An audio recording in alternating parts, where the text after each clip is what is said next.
welcome to the Truth Freedom Ministry channel. Today I have with me the Steiner H6Xi 2-12x42. This comes in the STR-MIL reticle, and I know it's not groundbreaking information to really be reviewing SPR scopes in the year 2025, but this one's interesting because it's really not gotten its fair shake as far as having someone do a deep dive on it. And so I felt like this was going to be a great opportunity for everyone to kind of learn something about this and how it might be the right SPR scope for you amongst the current options today. So with that, I hope you enjoyed the video, and let's get into it. Okay, so Steiner released their H6Xi series in September of 2023. They offered and still currently offer a 2-12, a 3-18, a 5-30. Originally, they only offered one reticle for all three models, which they called the MHR-MOA. The intent behind this was that it was going to be a hunting adaptation of their T6Xi lineup, thus they committed to an MOA option only. I remember seeing this announcement at the time and being personally let down because the 2-12 looked like it had all the makings to be a great SPR, or dare I even say, GPR scope. There was news that Steiner was going to be releasing a new reticle in the H6Xi series that included a MIL tree in early 2024. I'm not sure if Joe Dawson of Bruiser Industries was directly involved in the development, but he was one of the few sources online announcing details about it. The earliest I saw him discuss it was in about May of 2024, a year ago. To my knowledge, Steiner finally started releasing these to the public in September of 2024. So with all that being said, this scope has actually only been available to the public for less than a year, maybe 9 months at most. Like I mentioned before, Steiner's H6 lineup utilizes their T6Xi, T being tactical, design and adjusted certain key features for this series. Interestingly enough, it's that adaptation process that makes this H6Xi 2-12 model particularly ideal for a precision gas gun. First off, instead of using a 34mm tube diameter, the 2-12 uses a 30mm tube diameter, which I greatly prefer for the purposes of saving weight. Steiner lists the scope at 23 ounces, which I did verify when I received my scope originally. You can see as I'm weighing the optics package with the Nightforce Ultra mount and the Steiner MPS that the entire scope setup only weighs 34 ounces total, which is quite impressive. Another great adaptation choice is that they reduced the overall size of the scope and made it a more compact package. Steiner lists this at 11.8 inches in length. There's no jokes to be made here. I'll say outright that this form factor is incredible. It gives off all the right vibes and aesthetics. The compact design means that it feels right at home on a small frame 5.56. It appears that Steiner also took the T6Xi 2.5 to 15 model and slightly shifted the magnification range down to 2 to 12 power. Once again, from an SPR perspective, this makes a lot of sense and provides a magnification range that in my opinion is more preferable for a fighting rifle. And I understand that this is going to be the key part of the video where there's going to be a ton of debate about what the ideal high-end magnification range should be. I'm sure there's going to be comments popping off about whether a 12x, a 15x, or an 18x is necessary for the ultimate SPR. Regardless of that debate, when you pair the compact design and the low-end magnification range of 2x, it actually means that this is really compatible with thermal clip-ons. And I do know that this is prohibitively expensive for most people that are going to be watching this, but the technology itself certainly falls in that SPR ecosystem that's being discussed and evaluated. One big deviation that Steiner took from the T6 series to the H6 series is the elevation and windage turrets. On the T6 series, Steiner uses a very unique and somewhat polarizing locking system for both their windage and elevation.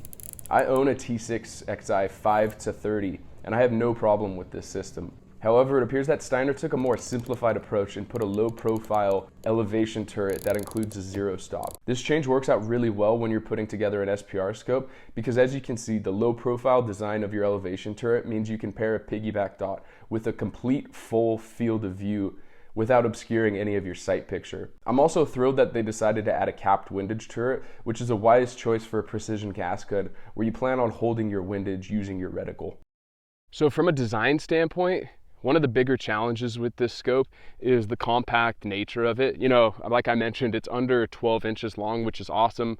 It really fits well within the 5.56 platform because of that. But one of the biggest challenges you're going to find with this scope and using it in an SPR application is going to be the limited amount of space that you have between your elevation turret and your front objective bell. As I think you'll be able to see in the video, I have some footage showing it's less than about 2 inches that you have here to be able to put your scope mount, which is fine if you're not planning on running a piggyback on top of this. But as you can see, you have a few things to be cognizant about when you're doing something like this. And one of them is first making sure that the front mount actually fits within that window of space. But second is how wide does the piggyback 12 o'clock mount shoot out, right? You have to have one that shoots out more frontward facing in order for it to work. Otherwise, you're going to hit your rear, your elevation turret. So as you can see, this is the Nightforce Ultra mount, and I'm using the Coing acro adapter, which has worked really well for this application. It is a very tight fit between my elevation turret and the MPS, but as you can hear, I have no issues with being able to dial, except from a perspective of that you kind of have to hold it from the front. You can't really grab it from the rear. So yes, I don't know what the compatibility looks like across all different platforms. There isn't like a list saying, hey, this mount works, this one doesn't. I've heard that people have struggled with the Reticle mount. I think I've seen people mounting stuff to the rear, which I think is less than ideal. So it's going to take about 30 minutes of research online, just getting your dimensions, and but it is worth it if you find one that works well. The eye relief on this is great. It's easy to have a full field of view at min and max magnification, regardless of most positions I've found myself in. They maintained, I think, a really good objective size at 42 millimeters. Because of this, along with the glass that Steiner is known for, clarity, field of view, and overall viewing experience feel really premium and easy to get behind. This leads into a conversation about glass quality. I'm not an expert since I have a pretty limited sample size with optics over the course of my training development. What I can tell you is I have this set up next to my T6Xi, and I feel that both the quality has been equivalent in each series. I've also sat this side by side with a Nightforce ATACR 4-16 that my friend owns, and we both felt that the glass in this scope was certainly in the same league. There's a level of subjectivity that comes into play when you start talking about glass quality. A lot of it has to do with glass exposure and experience of the owner. For most people watching, I do not think that glass quality is going to be a concern here. This scope is engineered, manufactured, and assembled in the United States at Steiner's Greenleaf facility in Colorado. I know they're affiliated with Beretta and Burris, so it's one of their facilities, but regardless, it's here in the States. The model does include an illuminated reticle. There's 11 brightness settings with off points in between each setting. I think this is pretty standard for most optics in 2025. I think personally this is where the optic leans the most heavily into the hunting aspects because the illumination designs to be used just during low light type settings.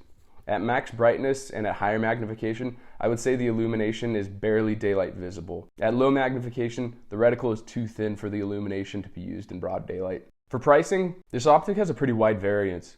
It looks like it's kind of standardized around $1,899. However, I've seen them on sale during the holidays last year for as low as about $1,150. If you go on eurooptic.com right now, you'll find that this optic's for sale for about $1,200. So I think for an American manufactured premium scope brand, anywhere from $1,200 to $1,400 is hard to beat for what you're getting. While this is pretty much a part of the scope overview, I'm setting this aside as a separate section because this is an important one to talk about. From an SPR or a precision gas gun perspective, the original MHR MOA reticle is pretty much a non-starter for most people. The real question is how usable is the STR-MIL reticle for people considering purchasing this scope? I'm a huge fan of CDUS and the content he's put out over the last 4 to 5 years. With his blessing, I've included a few images from his evaluation of the same scope. For anyone that somehow hasn't heard of him, I'd urge you to check out his content and give him a follow. He has a growing library of scope evaluations that's almost the equivalent of Pew Science with suppressors. When we look at the reticle from minimum to maximum magnification, there's going to be several things that become apparent. There's a ton of people online who felt that this scope was a non-starter because of the reticle at minimum 2 power. My evaluation, and I suppose potential bias, is that I think this issue is completely overblown. Having a low end of 2 power on this scope is super useful to have and the T-posts that extend close to the reticle are easy to use and bracket targets, pretty much from close up out to about 50 meters. In my honest evaluation, the 3 to 6 magnification range is the worst use case here. It's in this range that the T-post isn't as helpful since the reticle is widening, but the MIL tree is still too small to use. I think in this range, your subtensions are too small still, but if I was personally ever going to be using the scope in this range window, I'm probably just going to be putting my crosshairs on something and aiming out to max point blank range. In the 7 to 9 magnification range, the reticle does become usable. Like all scopes, there's an adaptation period where you learn to get comfortable with the reticle. My harshest criticism of this entire design is that Steiner should have made the milling indicating numbers along the edge of the Christmas tree bigger than the MIL marks. Because of this, it's sometimes tricky to determine if you're lined up on 6 or 7 mils until you get more consistent time and familiarity with the scope. At max magnification or 12x, the reticle really shines. It's a great blend of precision and fineness without being too busy. In fact, it has a lot of similarities to the MIL XT reticle in this magnification range. With the exception of the perimeter MIL numbering, this reticle really does seem to be what a growing number of folks have been looking for in a 2 to 10 or a 2 to 12 type optic that's growing more and more in popularity. I've had no issues with turret reliability and repeatability. I've dialed this out to 600 meters plus. One challenge I've found is in order for me to reset my zero or slip the turret, I have to take off the MPS piggyback in order to be able to access the screws. For durability, this has held up pretty well. The only thing I can report is I did have an instance where my upper width of scope fell from about waist length height onto hardwood floor. I did have a minor correction I had to make because of that, but I do think that is something you'd find common with most scopes. I didn't want to make this video without addressing some of the options on the market in present day 2025. We've come a long way since the days of the primary arms GLX 2.5 to 10 being the gold standard of MPVOs. There are still a few solid options that remain a safe choice even though they've been around for several years. The first of that's the budget-conscious Athlon Helos BTR Gen 2 2 to 12. This is still one of the best choices that people can make if they're balling on a $500 budget. I see so many of these on people's first SPR that it's not even funny. There's also the Vector Continental 2 to 12 optic that seems to have come into the market within the last 6 months. I have no real exposure to this optic other than CEDAS has also reviewed it and given it high praise. This is a Chinese manufactured optic that seems to be competing with the Athlon. It's around the same price, but I couldn't recommend this in good conscience because I don't know how durable or reliable it is yet. This would be one for people to monitor over time since it could end up at a similar reputation as the Athlon. A really intriguing option released at this year's SHOT Show was a new model or SKU of Leupold's Mark V HD 2 to 10 scope with a new reticle called the STR-MIL reticle. This looks like it could be a more popular choice for folks that are interested in the perfect 2 to 10. It features a roughly 2 mil donut center aiming point that's similar to Athlon's reticle from what I can gauge. It almost has fiber optic brightness similar to the Razor 1 to 10. However, like any other design, there's no free lunch. Leupold decided not to include any MIL holds across the center aiming point until about the 2 mil mark on each side, which I find to be a really perplexing choice because there's so many people that like to hold precisely for win using 0.2 or 0.25 increments. The optic also costs about $2,600, so that's a really hard pill to swallow for most folks. Leupold also has their Mark IV HD series that includes a 2.5 to 10 option. I will say I looked at this for some time. However, the lack of parallax adjustment and chunky TMR reticle scared me away from ever truly considering it. I know there are some folks that are hoping they'll update this model with the new STR-MIL reticle, but I wouldn't hold my breath because Leupold would surely be cannibalizing sales on the brand new Mark V HD. The last option I'm aware of is the Zero Compromise 210 that was released this year. ZCO took an interesting approach and created an optic that's really reminiscent of an LPVO. However, they're known for really incredible glass, fit, and finish. I'm sure this optic would be a great choice for anyone that's got $4,000 to spend. They also have a few options with the HTR or DMR reticles that looked like the best of the bunch when I just gave it a glance. In closing out this extremely autistic deep dive, I'm a big fan of this optics package. When paired with the MPS, I think this is a culmination of the scope I've been hoping for over the last few years. In fact, 2 to 3 years ago, I thought about making a YouTube channel specifically just to do a video about the limited options in the SPR or the MPVO market. I'm really thrilled that Steiner put this product out because I foresee myself using this as my primary precision gas gun for a long time. There's always a chance that Nightforce puts out a banger of a new product like a NX8 1.5 to 12 sometime in the future. If they're to do that, I think we could find ourselves a new king of the SPR scopes, but until then, I'm happy to crown this king. Revelation 21:1. Then I saw a new heaven and a new earth, for the first heaven and the first earth had passed away, and there was no longer any sea. Eschatology is the study of the end of things. It's the study of the end of the human era, of civilization as we know it. My question to you is, how does your eschatology impact your outlook on life? Have you really thought about what your eschatology actually is?